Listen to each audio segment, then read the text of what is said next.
ये है भाई सक्कर कटू प्लाजा है ना। हाँ। यहाँ से अभी एंट्री हो गया सक्कर में। तो सक्कर बैराज आगे आएगा, वो आपको हम दिखाएंगे। ठीक है,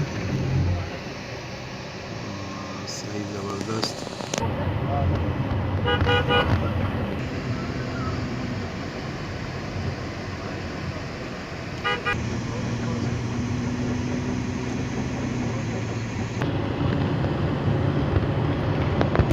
ये भाई सक्कर बैराज है, जहाँ से पानी की अखराज होती है, पानी तकसीम की जाती है यहाँ से।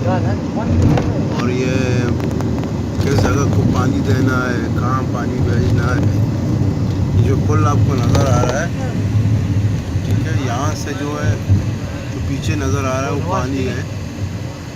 ठीक है, उस तरफ से थोड़ा सूरज आ रहा है, सूरज की रोशनी ज़्यादा है यहाँ से। तो फिर हम थोड़ा साइड करके आपको रिकॉर्ड करके दिखा रहे हैं।